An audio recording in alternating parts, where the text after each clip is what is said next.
فضول بکبک جو ہے نا یہ تو ایسا فساد کرواتی ہے جس کا انتہا نہیں.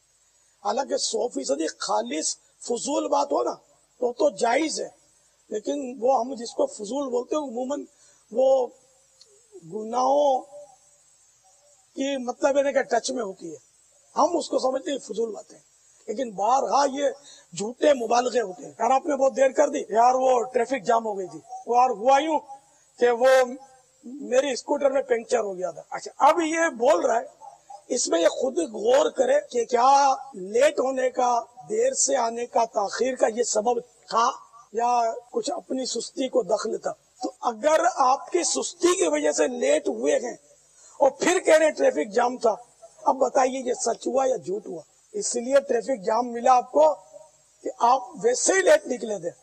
اگر ٹریفک جام نہ ہوتا، بالکل سناٹا ہوتا، جب بھی آپ نے لیٹ تو ہونا ہی تھا کیونکہ آپ نکلے ہی گھر سے لیٹ تھے. تو اس طرح کے جھوٹے بہانے تو بے شمار. پھر ایسا جھوٹ جس میں کسی کو ضرر نہیں پہنچ رہا، نقصان نہیں پہنچ رہا، وہ گناہ صغیرہ. صغیرہ گناہ چھوٹا گناہ ہے. اب اگر صغیرہ یعنی چھوٹے گناہ کو چھوٹا سمجھ کر کیا تو اب بہت بڑا کبیرہ ہو گیا، بلکہ سخت ترین اشد کبیرہ ہو گیا. اور اگر اس جھوٹ بولنے میں کسی کا نقصان تھا تب تو یہی کبیرہ. کسی نے اسی کو بات کی تھی بابا، یہی مسئلہ شاید اس کو پتا تھا جو ابھی آپ ارشاد فرما رہے ہیں. اس کی توجہ دلائے کہ یار یہ جھوٹ نہیں ہے. انہوں نے جواب یہی دیا کہ یہ جھوٹ ہے، لیکن یہ وہ جھوٹ نہیں ہے جو کبیرہ گناہ ہوتا ہے. یوں کہہ کر وہ تسلی دینے لگا اور جو مجھے جواب اس نے دیا.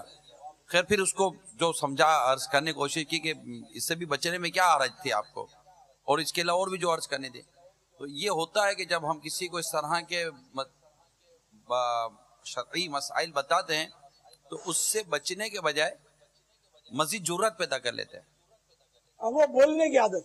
میں نے حاجی بہت سارے وہ نکات لکھے ہیں جو ہمارے معاشرے میں ہم جھوٹ بولتے ہیں، یعنی ہمارے یہاں بولے جاتے ہیں، لیکن اس کو کوئی جھوٹ تصور نہیں کرتا.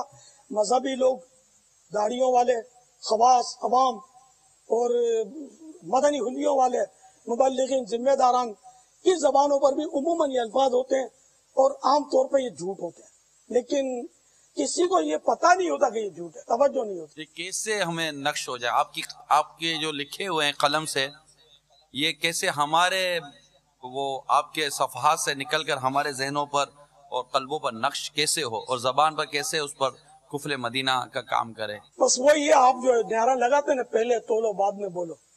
اگر ہم تولنا سیکھ جائیں گے نا اور بعد میں بولیں گے تو فرق پڑے گا، لیکن ہم پہلے بولتے ہیں پھر تولتے ہیں. وہ نصیب والا ہوتا ہے جو بول کے بھی تول لیتا ہوگا.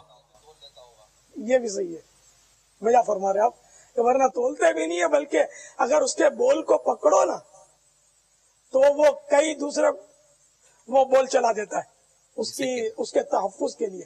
یعنی ایک جھوٹ کو چھپانے کے لیے کئی جھوٹ بولتا ہے کہ میری مراد یہ تھی، میرا مطلب یہ تھا، حالانکہ اب بھی جھوٹ بول رہا ہے کہ اس کی یہ مراد یا مطلب نہیں ہے. اب جس کے آگے وہ اپنی شخصیت بچانے کے لیے راستہ نکال رہا ہے نا کہ نہیں ایسا نہیں ایسا نہیں، حقیقت یہ ہے کہ اس کے آگے وہ مزید اپنی شخصیت ڈیمیج ہی کر رہا ہوتا ہے.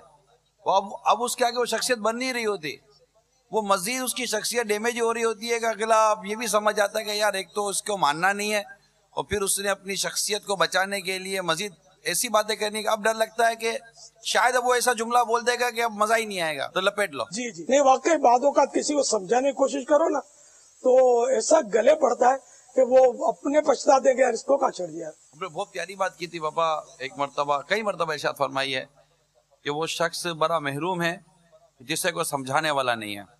یعنی وہ بعض اوقات اپنی حرکتوں سے ہی غصے میں آ کر، جذباتی پن دکھا کر یا ادھر ادھر کی باتیں کر کر خود اپنا ایسا کریکٹر سامنے لے آتا ہے کہ اگلا سمجھ آتا ہے یار اب اس کو سمجھایا نہ جائے، اسی میں ہماری بہتری ہے. صلو علی الحبیب صلی اللہ تعالی علی محمد. مجھے اپنی اور ساری دنیا کے لوگوں کی اصلاح کی کوشش کرنی ہے انشاءاللہ.